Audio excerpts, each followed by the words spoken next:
김정은 앵커가 김정은 소식을 전해주셔야죠. 오늘 오전에 또 속보가 들어왔었죠. 네, 6시경에 네. 나온 북한발 소식이죠. 맞습니다. 이제 시장에 또 영향을 줄 것 같은데 어떤 네. 내용이었죠? 어떤 의미인지 좀 봐야 될 것 같은데요. 북한 김정은 위원장이 오늘 이 노동당 중앙군사위원회 7기 5차 회의 예비회의를 주재를 했는데 대남 군사행동계획을 보류하겠다고 조선중앙통신에 따르면 이렇게 네. 밝혔습니다. 23일이니까 어제. 어제죠? 네. 네, 어제였습니다.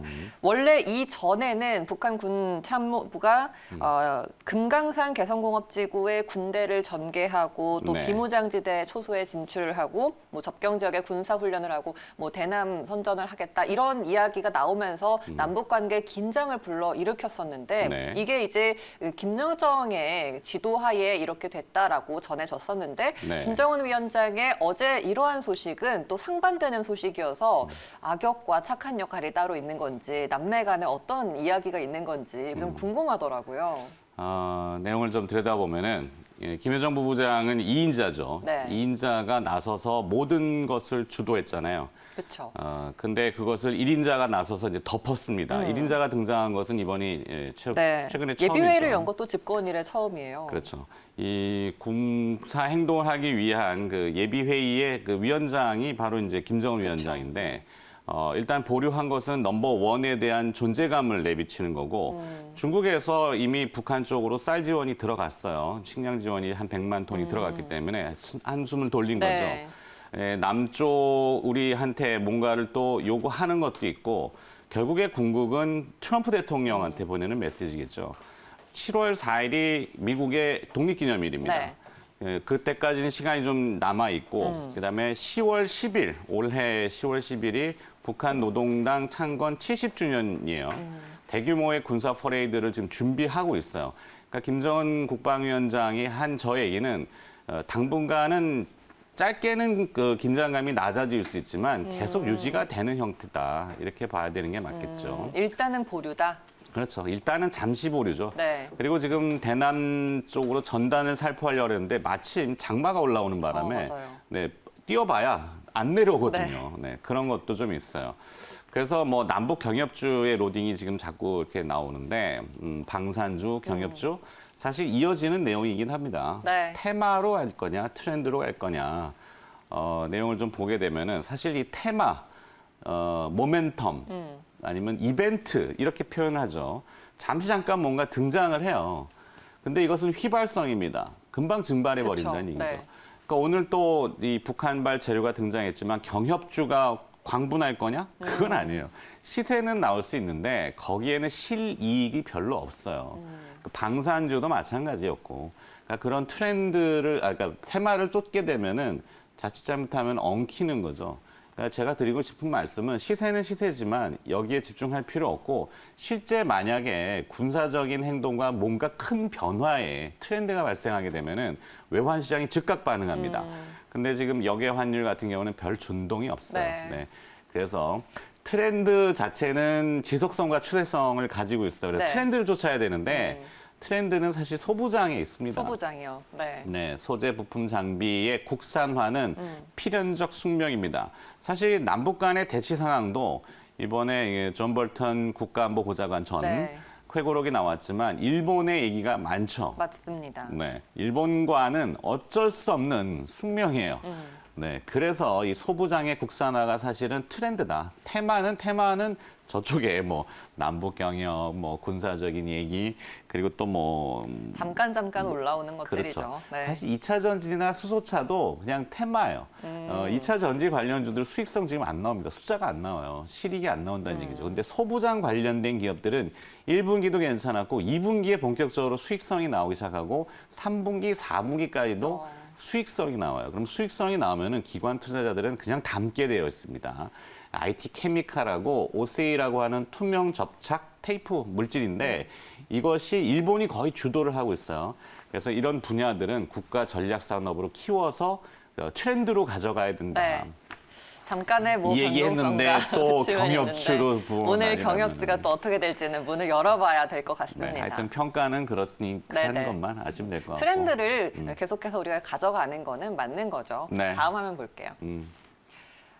그리고 이제 시장에 좀 중요한 소식이 어제 또 하나 등장한 뉴스죠. 있는데요. 네, 이게 이제 내일 발표가 될 얘기인데 저는 이제 로마에서 로마법을 따라야 된다 이렇게 써봤는데 네. 미국에서는 온통 붉은색이네. 그러네요. 네. 네. 미국에서는 증권거래세가 없죠. 네, 세금 자체가 네. 거기는 뭐 이 조세 형평주의나 조세 정의주의 뭐 이렇게 표현하는데 소득이 있는 곳에 세금이 있다. 그쵸. 이익이 나야죠. 네. 네. 그래서 우리도 거래세에서 소득세 중심의 과세로 조금 더 추진을 하려는 움직임이 네. 입법화되고 있습니다. 내일 금융세제 선진화 방안이 발표가 될 텐데 음. 아직까지 정부의 입장에서는 거래세를 전면 폐지하는 건 아니고 단계적으로 인하를 하는 거다. 현재는 0.25%죠. 네. 근데 여당의 입장에서는 전면 폐지까지 다시 추진을 할 것이다라는 의견은 아직까지 분분합니다. 네, 이 부분은 좀 더 지켜봐야 될 것 같아요. 사실 거래세는 그냥 이익이 나든 손실이 나든 거래하는 순간 계속 세금을 가져가는 건데 그렇죠.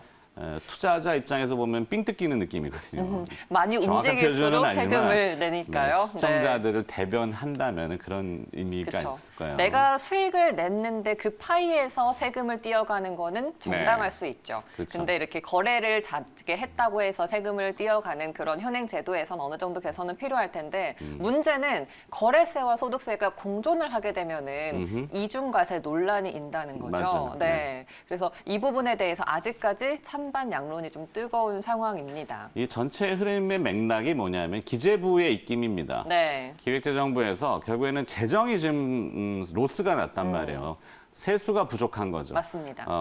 코로나19 때문에 정부의 그 재정을 많이 쓰고 추경 같은 것도 많이 썼잖아요. 그러니까 세수를 거둬야 되는데 어디서 보존할 거냐? 그쵸. 여기서 보존하면은 이건 아니죠. 이건 아니에요. 그러니까 소득이 발생하고 이익이 나면은 그것도 단계별로 어떤 기준이 있어야 되고 이 조세 저항이 나오지 않는 선에서 합리적으로 나와야겠죠. 네. 뭐 일단 뭐 보완책으로는 이런 소득세에 대해서도 지금은 이제 250만 원 이익까지는 공제를 해주는데 네. 이것을 2배 이상 늘려서 500만 원까지는 보전을 해주겠다 이렇게 보완을 하고 있습니다. 아, 그래요? 계획으로는. 그런데 이 부분도 조금 더 꼼꼼히 따져봐야 될 것 같고 우리가 대주주 요건도 점점 이렇게 풀리고 있잖아요. 네. 이제는 뭐 3억 원까지 내려간다 이런 얘기까지 있는데 그렇게 되면은 이 소득세에 대해서 과세를 더 많이 이 해당 사항이 있는 거니까 투자자들도 그러면 거래세는 폐지가 되는 게 맞는 건가 이 부분을 계산을 잘 해보셔야 될 것 같아요. 사실 거래세가 폐지가 되면은 조금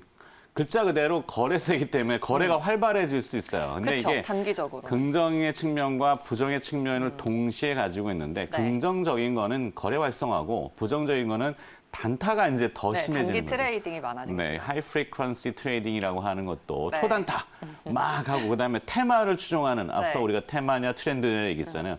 테마가 더 극성을 부릴 수 있는 그런 부작용은 있어요. 아, 네. 그건 어떻게 보세요? 어떤 이게 거요? 손익통산이 또 허용이 된다라는 건데 네. 이제는 뭐 파생이라든지 선물이라든지 이런 것도 다 상품으로 묶어서 같이 세금 적용 대상이 된다는 거예요. 합산한다는 그쵸. 의미가 되겠죠. 네. 손해와 이익을. 저게 맞는 얘기일 수는 있어요. 그러니까 손해가 났을 때 우리는 보전을 안 해주잖아요. 그런데 세금 뜯어가면은 더 짜증 나는 거거든요. 근데 그쵸. 이익에 대해서 이제 그 손익과 이익을 통산한다는 거. 그리고 또 뭐, 그러니까 상품 간에는 뭐 주식 현물도 있고 파생 네. 상품도 있잖아요. 그걸 네. 통합해 주는 게 맞겠죠. 네. 근데 조금 복잡다단할 텐데, 그리고 뭐 2월 공제는 그러니까 지난 거에 그쵸, 대해서 그쵸. 네. 뭐 손실 난 거를 합산해 주는 거죠. 네. 나는 뭐 5월 달에는 손실이 나고 6월엔 이익이 났는데 5월에 손실이 더 커. 근데 6월에 세금을 막 뜯어가. 그러면은 안 되잖아요. 그래서 그런 2월 공제, 그러니까 여러 가지 조항들이 많이 보완이 된다. 네. 이런 의미인 것 같습니다. 일단 이러한 입법이 추진되고 있다라는 거는 우리 증시에는 뭐 장기적으로 봤을 때는 선진적으로 긍정적인 것 같은데요. 네. 논란은 어느 정도 보완을 해야 될 것 같습니다. 좋습니다. 미국의 그 템플턴이라는 분이 이야기했는데 이 세금과 죽음은 네. 끝까지 쫓아간다. 네. 인간이 피할 수 없는 하여튼 세금 문제였습니다. 거래가 활성화되면 증권주들은 좋을까요?